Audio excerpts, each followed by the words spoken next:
आज की जो यहाँ पर हम पत्रकार परिषद ले रहे हैं उसका जो मूल हेतु है जेम, जनधन, आधार और मोबाइल का ये जो ट्रिनिटी इसको कहा जाता है, इसका आम आदमी के जीवन पर क्या प्रभाव पड़ा है और इसके क्या फ़ायदे हो रहे हैं, इसके बताने के लिए आज आप सभी लोगों को हमने यहाँ पर बुलाया। बहुत ही शॉर्ट नोटिस पे भी आप लोग यहाँ पर आ गए। आप सभी का मैं यहाँ पर स्वागत करता हूँ और बहुत बहुत धन्यवाद भी देता हूँ। ये जो जनधन आधार है, मोबाइल नंबर और संयुक्त रूप से इसको जाम ट्रिनिटी कहा जाता है। इसका उद्देश्य जो है सुरक्षित और बिना किसी बाधा के लाभार्थी तक केंद्र एवं राज्य सरकार की विभिन्न योजनाओं का लाभ सीधा पहुंचाया जाए। जेम ने वित्तीय समावेशन में बढ़ावा दिया है तथा इससे गरीब लोग भी बैंकिंग सेवाओं का उपयोग कर रहे हैं। पहले हम बोलेंगे जनधन बैंकिंग अवसंरचना के बारे में। ये प्रधानमंत्री जनधन योजना PMJDY भारत में वित्तीय समावेश पर राष्ट्रीय मिशन है, जिसका शुभारंभ हमारे माननीय प्रधानमंत्री श्री नरेंद्र मोदी जी के कर कमलों द्वारा 28 अगस्त 2014 को हुआ था, जिसका उद्देश्य देश भर के सभी वयस्कों को बैंकिंग सुविधा मुहैया करना और उनका बैंक खाता खोलना। जनधन खाते में कोई भी न्यूनतम राशि रखनी नहीं होती, जो कि जीरो बैलेंस में भी वो अकाउंट खोला जाता है। किसी प्रकार का उसका चार्ज भी नहीं लगता है, जैसे सर्विस चार्ज वगैरह आप बाकी के अकाउंट में लगते हैं, इसमें नहीं लगता। साथ ही मुफ्त रुपए में इसमें डेबिट कार्ड भी एक दिया जाता है, तो डेबिट कार्ड के माध्यम से उनको 2 लाख रुपए तक की दुर्घटना बीमा भी उनको वहाँ पर प्राप्त होता है। अगर उनकी कभी दुर्घटना होती है तो वो रुपए कार्ड के माध्यम से 2 लाख रुपए तक उनको मुआवजा मिल सकता है। अब तक देश में 54.19 करोड़ खाते खोले जा चुके हैं, जिनमें लगभग 2.4 लाख करोड़ रुपए अभी तक जमा है। इस योजना में खोले गए खातों में से 56% खाते हैं जो महिलाएं के द्वारा खोले गए और 67% जो खाते हैं वो रूरल एरिया में, ग्रामीण क्षेत्रों में खोले गए। इसमें से देश के गरीब, पिछड़ों, महिलाओं और दूर दराज के क्षेत्रों में रहने वालों को बैंक खातों तक पहुंचने में यह योजना पूर्णतः सफल रही है। अधिकतर जनधन खाते देश के बैंकिंग करेस्पॉन्डेंट के द्वारा आधार बायोमेट्रिक के माध्यम से खोले जाते हैं। इसमें जो बैंकिंग करेस्पॉन्डेंट होती है कि हमारी बहुत सारे जगह के बैंक की शाखाएं नहीं होती है, तो वहाँ पर हमारे BC होते हैं जिनके पास में बायोमेट्रिक मशीन होती है कि वो गांव में जाके भी, उनके घर पर जाके भी उनका खाता खोल लेते हैं। भारत भर में धन का आसानी से ट्रांसफ़र, कि पूरे देश में कहाँ पर भी पैसों का ट्रांसफ़र इससे किया जाता है। सरकारी योजनाओं के लाभार्थियों को इन खातों से DBT, डायरेक्ट बेनिफिट ट्रांसफ़र जिसे हम बोलते हैं, कि कोई बिचौला नहीं रखते हुए डायरेक्ट लोगों के खातों में पैसा जाता है। जैसे कि पहले हम सुनते थे कि हमारे पहले प्रधानमंत्री कहते थे भाषणों में कि हम यहाँ से 100 रुपये भेजते हैं तो 15 रुपये ही लोगों के खातों तक या लोगों तक पहुँचते हैं। अभी DBT के माध्यम से पूरे 100 के 100 रुपये उनके ही खाते में जमा हो जाते हैं। और ये खाता अगर 6 माह तो संतोषजनक उसमें परिचालन रहा, ट्रांजैक्शन उसमें वो लोग करते रहे, तो उसमें उनको 10,000 रुपये तक का ओवरड्राफ्ट देने की भी सुविधा है। बिजनेस करेस्पॉन्डेंट भारतीय डाकघर के भी लगभग 1,55,000 नहीं 1,55,00,000 ग्रामीण डाक सेवक के माध्यम से बैंकिंग आपके द्वार पर, बोलो तो जो पोस्टमैन होते हैं हमारे गांव के, तो उनके माध्यम से लोग बैंक तक नहीं पहुंच पाते या उनको ट्रांजैक्शन ऑनलाइन नहीं आता है, तो उनके माध्यम से उनके घर तक भी राशि पहुंचाई जाती है। सुलभ नगद निकासी केंद्र, बैंक शाखाएं जो है हमारे लगभग 1,05,00,000 बैंक शाखा है, 50 लाख बैंक शाखा है। ATM हमारे 2,60,00,000 है। माइक्रो ATM हमारे 18 लाख है और सामान्य सेवा केंद्र CSC जिसे हम बोलते हैं वो 5,86,00,000 हमारे देश में कार्यरत है। जनधन दर्शक ऐप वित्तीय सेवा टच पॉइंट्स का पता भी लगाने में इसमें मदद करता है। ये जो है आधार आधार का मतलब है विशिष्ट डिजिटल पहचान। 139 करोड़ आधार संख्याएँ जारी की गई। जब लग अभी जो आधार कार्ड जो निकले गए हैं तो 139 करोड़ आधार कार्ड निकले गए हैं। ऑनलाइन प्रमाणीकरण, डुप्लीकेशन हटाना और ई-केवाईसी के माध्यम से लक्षित लाभार्थी की पहचान को सक्षम बनाता है। जैसा कि पहले एक ही आदमी के दो दो योजना में नाम होते थे, डुप्लीकेशन होता था, एक ही तरह की रकम दो बार एक के लोगों के खाते में जाती थी, कुछ लोगों के पास जाती नहीं थी। तो ये आधार के माध्यम से वो क्लियर हो जाता है कि ये आदमी वही है, उसकी पहचान बायोमेट्रिक से जो भी हमने दिए 4 ये उससे हो जाती है और उनके तो पैसे सीधा वहाँ पहुँच जाता है। नकदी योजनाओं के लिए भी धन अंतरण और उर्वरक तथा कौशल विकास कार्यक्रम जैसी वस्तुपूरक योजना के लिए भी प्रमाणीकरण सुनिश्चित करता है। जैसे कि हमारी राशन की जो भी हमारी योजना चलती है तो बहुत सारे लोगों को वो नहीं मिलता था, नहीं तो इसके नाम पर का कोई वहाँ पर का जो शॉप चलाने वाला दूसरे आदमी को दे डालता था या कोई मार्केट में बेच डालते थे।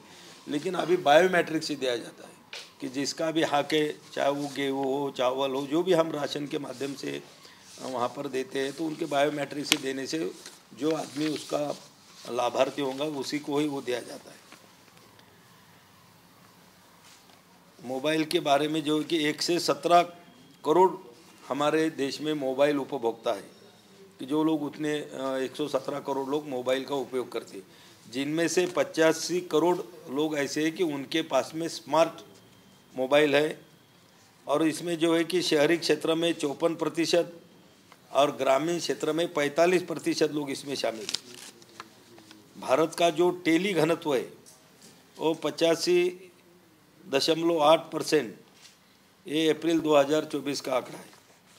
मोबाइल पात्रता अद्यतन करने, OTP, आधार प्रमाणीकरण और उमंग जैसे ऐप के माध्यम से सरकारी सेवाओं तक पहुंच के लिए G2C और C2G संचार उपकरण के रूप में कार्य करता है। ये जो उमंग ऐप है तो उसमें बहुत सारे ऐसे ऐप एक ही जगह पे लाए गए कि सेंट्रल की योजनाएं हो या स्टेट की भी योजना हो, तो सभी ऐप उनको मोबाइल में डाउनलोड करने की आवश्यकता नहीं। सिर्फ उमंग एक डाउनलोड कर दिया तो उनको जो भी गवर्नमेंट के ऐप चाहिए तो उसमें उसको मिल जाते हैं और इससे G2C और C2G की उपकरण के रूप में सभी वो कार्य करता है। अब इसमें जो है UPI के बारे में, NPCI द्वारा 2016 में ये लॉन्च किया गया था और UPI ने कई बैंक खातों को एक ही मोबाइल एप्लीकेशन में जोड़कर देश के ही नहीं पूरे विश्व में डिजिटल पेमेंट के क्षेत्र में क्रांति ला दी है। ये 2016 को लॉन्च हुआ था और 2024 में UPI के माध्यम से लगभग 200 लाख करोड़ रुपए का ट्रांजैक्शन लेन देन उसमें हुआ है और नवंबर 2024 में UPI के माध्यम से मात्र एक महीने में 21 करोड़ 55 लाख रुपयों का लेन देन, इसके 2155 लाख करोड़ 2155 लाख करोड़ रुपए का लेन देन इससे किया गया है।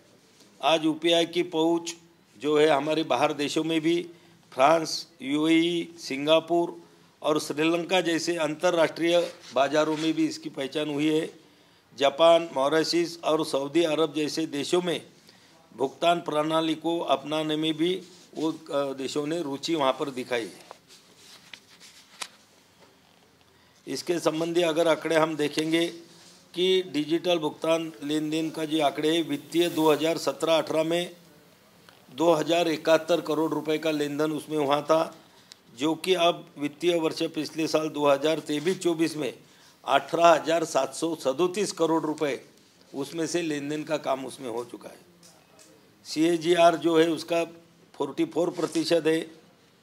अभी का जो हम देखेंगे 24-25 जो साल हमारा अभी चल रहा है तो इसके 15 दिसंबर 24 तक 15,409 करोड़ रुपए का लेन देन इस माध्यम से अभी तक हो चुका है।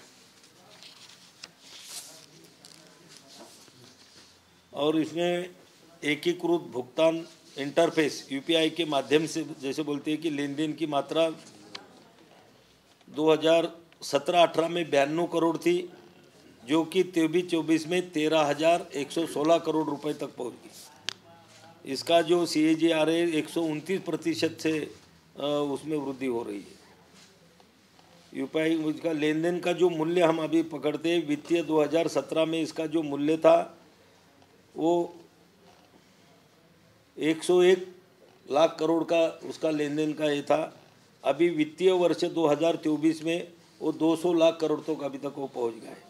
इसकी जो वृद्धि है CPGR जो बोलते हैं, तो वो 138% से उसमें वृद्धि हो रही है। वित्तीय वर्ष 2023-24 में कुल डिजिटल भुगतान लेन देन में यूपीआई की हिस्सेदारी ये 70% रही है। यूपीआई ने अक्टूबर 2024 तक 1,658 करोड़ लेन देन के दर्ज हुए, और ये हमारे मील का पत्थर वहाँ पर साबित हुआ है, हमने वो हासिल किया है। और यूपीआई विशिष्ट उपयोगकर्ता लोगों ने नवंबर 2024 तक 4,532 करोड़ रुपए के उसमें ट्रांजैक्शन हुए। डिजिटल भुगतान स्वीकरण अवसंरचना मार्च 2018 की स्थिति के अनुसार ये 31 करोड़ रुपए था। अक्टूबर 2024 के स्थिति के अनुसार वो 6,337 करोड़ रुपए। यूपीआई जो है हमारा, इसको अंतर्राष्ट्रीयकरण जो हो गया हमारे रुपए का, तो यूपीआई के माध्यम से संयुक्त अरब अमीरात, फ्रांस, भूटान, श्रीलंका, नेपाल, सिंगापुर और मॉरिशस में भी पूरी तरह से ये सक्रिय है। और नेपाल, भूटान, सिंगापुर, संयुक्त अरब अमीरात, मॉरिशस और मालदीव में रुपए कार्ड भी हमारा वहाँ पर स्वीकार्य है, वहाँ पर चलता है। पेरू जो दक्षिण अमेरिका का पहला देश बनने जा रहा है जहाँ संपूर्ण त्वरित भुगतान प्रणाली को यूपीआई की जो हमारी तकनीक है वो तकनीक पर आधारित बनाने की उनकी योजना है।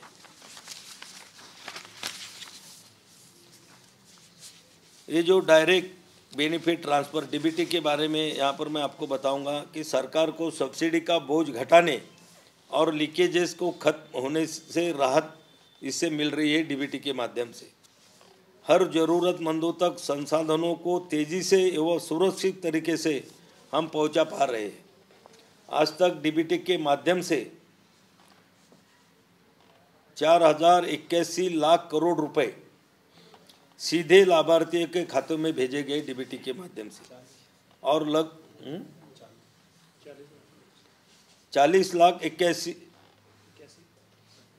4,081 लाख करोड़ रुपए और लगभग 350 लाख करोड़ रुपए की बचत इसमें हुई कि जो पहले फेक अकाउंट में जाते थे, दूसरे के नाम पर जाते थे, एक ही आदमी के 2-2, 3-3 अकाउंट होते थे, तो वे आधार लिंक करने के वजह से उनके जिनका है उनको ही मिल रहा है, तो उसमें गवर्नमेंट की बचत भी हो रही है।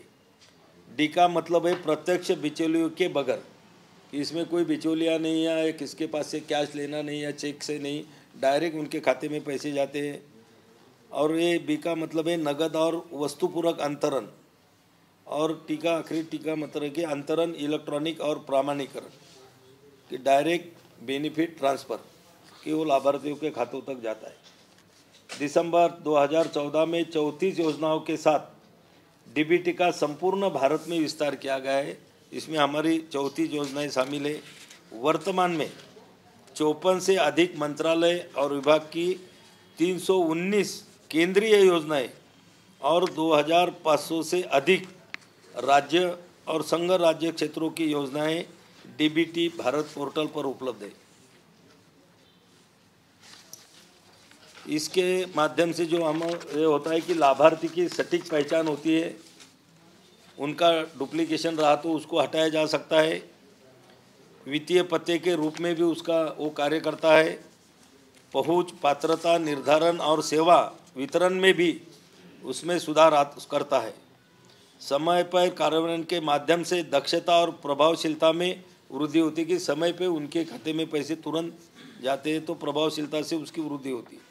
IT पुनर्अभियांत्रिकीकरण के माध्यम से प्रक्रिया सुधारों को सुगम बनाता है, सेवाओं को लाभ उठाने में आसानी सुनिश्चित करता है।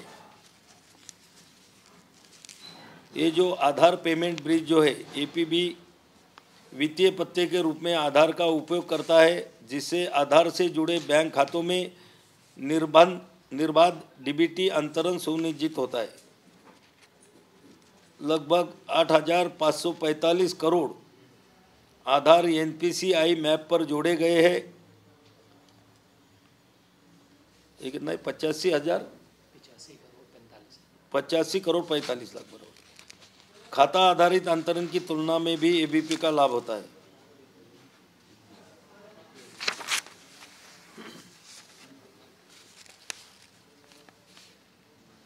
इसकी जो डेविड मालपास पूर्व अध्यक्ष जो थे विश्व बैंक के, उन्होंने 85% ग्रामीण परिवारों और 69% शहरी परिवारों को भोजन और नगद सहायता प्रदान करने की भारत की जो क्षमता है उन्होंने भी उसकी प्रशंसा की थी।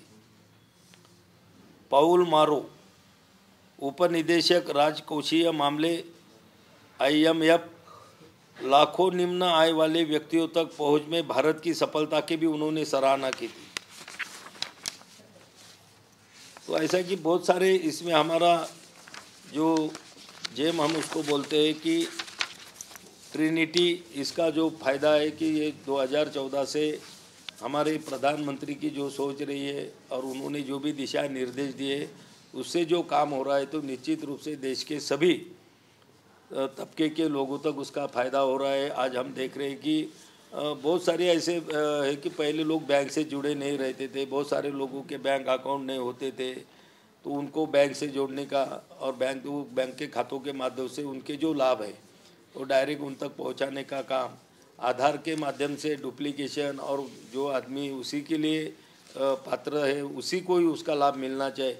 ये सभी चीज़ें बहुत ही अच्छी ढंग से यहाँ पर ये हमारा जो ट्रिनिटी है, जनधन, आधार और मोबाइल, इनके माध्यम से किए जा रहे हैं। तो इसकी मालूमात सब लोगों तक जाए, इसीलिए हमें भी यहाँ पर ये आप लोगों को जानकारी देने के लिए कहा गया था, तो उसी के लिए हमने आप सभी लोगों को बुलाया। अगर आप इसमें से कुछ पूछना चाहते हैं तो निश्चित रूप से मुझे जितनी मालूमात है मैं आपको बताने की कोशिश करूँगा।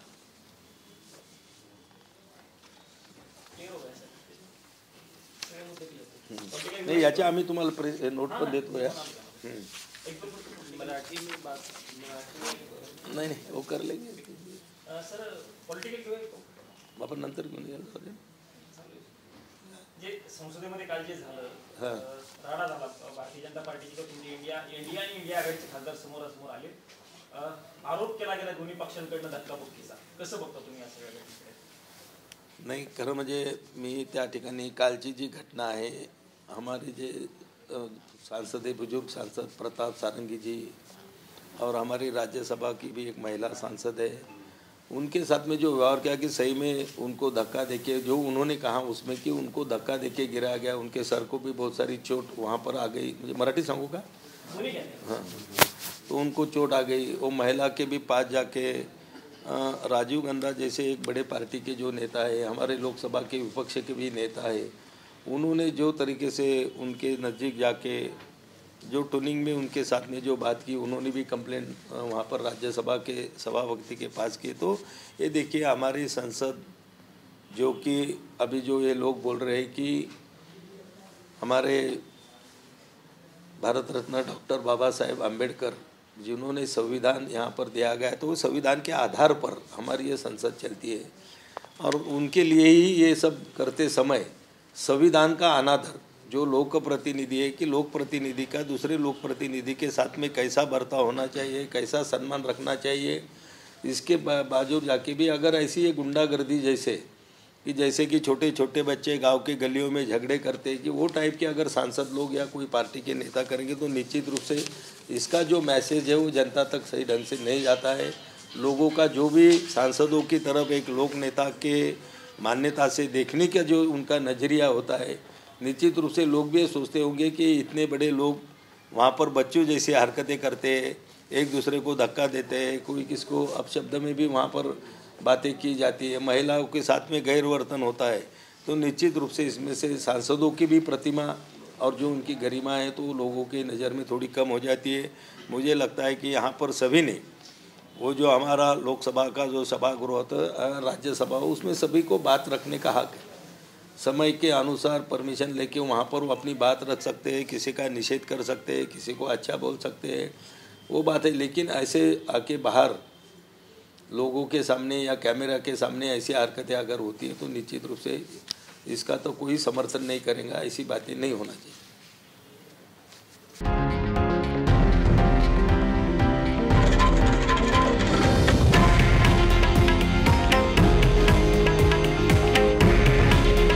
हे आहे देशातील नंबर 1 न्यूज नेटवर्क आणि आपण पाहत आहात TV9 मराठी।